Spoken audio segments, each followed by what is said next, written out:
Bonjour à toutes et à tous, j'espère que vous êtes en forme et aujourd'hui on se retrouve sur New Forest Astrology pour parler de la pleine lune en Vierge du 7 mars 2023 à 12h38 temps universel ou 13h38 heure de Paris. Avec une lune en Vierge à 16 degrés et un soleil en Poisson à 16 degrés, voilà la dernière pleine lune avant l'équinoxe de printemps.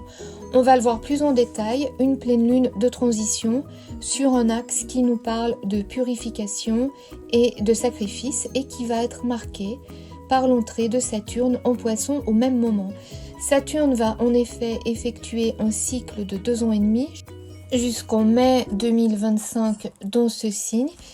Et la simultanéité de l'entrée de Saturne avec la pleine lune marque un changement d'humeur cosmique qui va sans doute créer une certaine instabilité émotionnelle, un moment entre deux qui sera plus ou moins confortable selon la position de votre Saturne natal entre autres. Je connais pas mal de personnes autour de moi qui vont faire l'expérience de leur premier retour de Saturne, mais en tout cas, que vous ayez votre soleil, votre ascendant ou votre lune en Poisson, ce sera un transit important pour vous avec un avant et un après. Et puis, une fois n'est pas coutume, je vous partage d'abord les messages que j'ai reçus, car ils sont directement liés à cette lunaison et au transit de Saturne qui démarre en même temps. Alors, pour l'anecdote, une pleine lune marque l'apogée d'un cycle démarré à la nouvelle lune. Et le démarrage de celle-ci, c'était la nouvelle lune qui a eu lieu le 28 août en Vierge. Et c'est dans cet audio que je vous racontais mes expériences de sortie de corps complètement inattendues et qui ont marqué pour moi le début de ces communications avec le monde invisible. Et c'est drôle que ce soit à l'apogée de cette nouvelle lune, donc notre pleine lune du 7 mars en Vierge, que je reçois des messages à passer. Donc la boucle est bouclée et je me dis qu'on est clairement sur écoute. Alors la première information que j'ai reçue, c'est que cette pleine lune sera un moment de grand nettoyage énergétique au niveau de l'inconscient collectif, ce qui pourrait être assez fatigant, comme une grande vague de fatigue en fait. J'ai aussi vu beaucoup d'eau au moment où ces messages ont été délivrés. Le conseil qu'on m'a montré est de se connecter au monde animal, en particulier au dauphin. Je vous invite à explorer la symbolique de cet animal si ça vous parle. Et le message suivant concernait le cycle de Saturne en Poisson coïncidant avec cette pleine lune et qui annonce un retour karmique avec l'apparition ou la réapparition de personnes auxquelles nous sommes karmiquement liés. Donc cette pleine lune, c'est une transition énergétique avec émission d'un côté avec le soleil en Poisson et réception de l'autre avec la lune en Vierge. Il va falloir se laisser traverser car c'est un nouvel état de conscience qui se met en place. 2023 est une année de transition et d'ouverture spirituelle et cette pleine lune est l'un des moments clés. On pourrait donc se sentir particulièrement sensible, à fleur de peau, avec des envies de pleurer ou un état de tristesse inexpliqué. Il va falloir accepter ce moment comme il nous sera donné, mais tout de même, on a des moyens de gérer cette lunaison et je vous propose une lecture un peu différente du thème, avec une astrologie alchimique cette fois-ci, c'est-à-dire on va parler de transmutation. Ce qui veut dire changer une substance en une autre substance, ce qui est différent de la transformation où on ne change que la forme.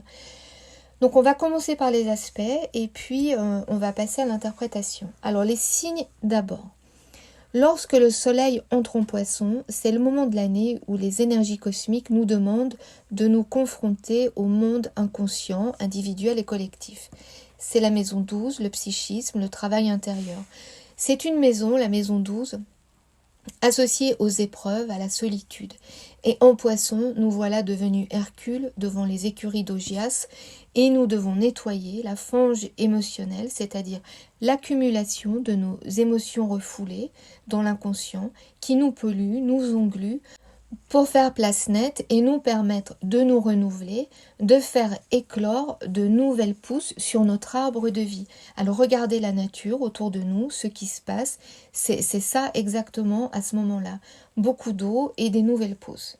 Alors heureusement, le zodiaque est bien fait et nous sommes aidés dans cette tâche immense parce que le signe en face du Poisson et dans lequel se trouve la Lune, principe inconscient, notre pleine Lune en l'occurrence, c'est le signe de la Vierge. C'est un signe qui nous parle d'analyse, de purification et qui est un signe de passage, comme le Poisson d'ailleurs. Tous les deux sont mutables. L'axe Vierge-Poisson, maison 6, maison 12, respectivement sous l'égide de Mercure pour la Vierge et de Neptune pour le Poisson, avec le mental d'un côté, l'intuition de l'autre. Le sens pratique face à l'imagination. Les éléments sont la terre et l'eau, donc c'est un axe fertile avec deux signes féminins immutables si on arrive à le combiner avec équilibre, bien sûr. Donc c'est un moment vraiment bien choisi pour cette mise à jour de notre niveau de conscience collective.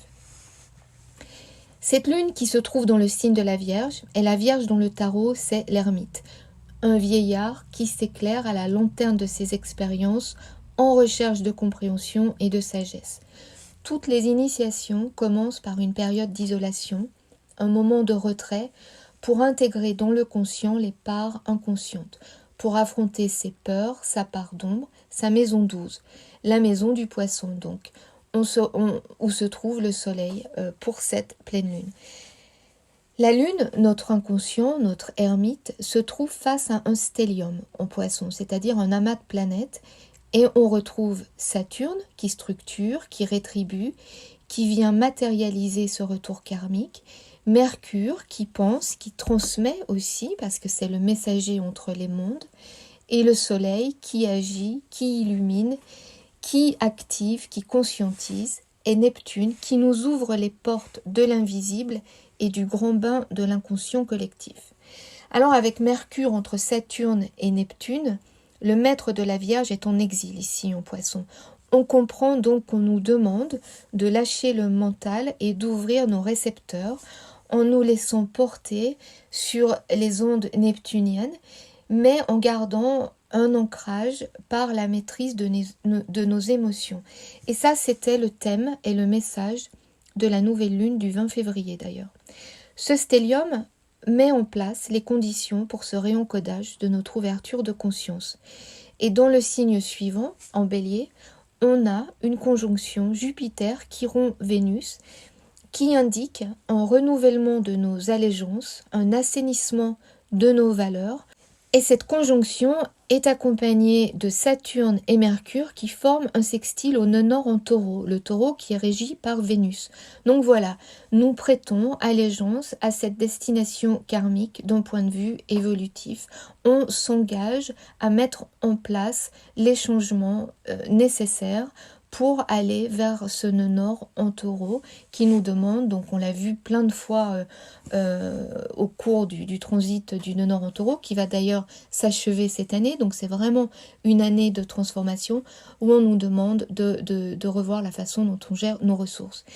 Vénus, donc maîtresse du Taureau et qui là se trouve conjoint Jupiter-Chiron, elle fait aussi sextile à Mars en Gémeaux. Alors le Gémeaux, c'est aussi un signe qui est régi par Mercure, donc vous voyez le jeu des alliances entre les planètes là qui s'associent pour favoriser le travail des énergies.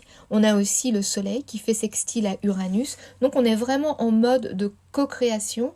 C'est un moment très fort énergétiquement où seront disséminées des nouvelles graines aux quatre vents, et c'est là qu'on va parler de transmutation et je vais vous parler de Blanche-Neige.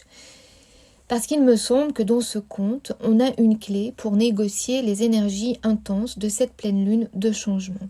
Alors Blanche-Neige, c'est l'histoire du chemin initiatique de tout un chacun. Le récit de la transformation de tout individu vers son essence véritable, c'est un conte alchimique.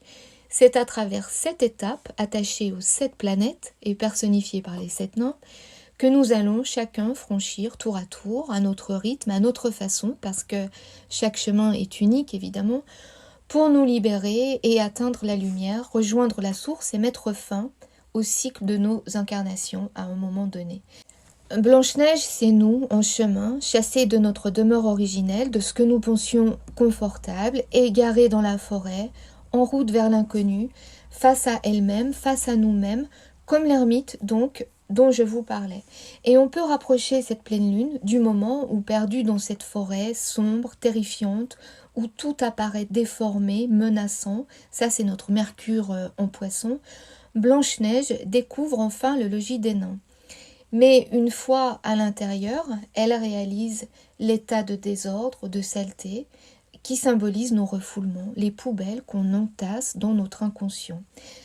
Et à ce moment-là, c'est ça qui est important pour cette pleine lune, Blanche-Neige, elle décide de se mettre au travail. Elle va se mettre à ranger et à nettoyer. C'est notre Vierge ici qui trie, qui purifie, qui se recentre sur le petit pour ne pas se laisser engloutir par ce qui la dépasse. Ce faisant, elle parvient à contrôler sa peur et maîtriser ses angoisses.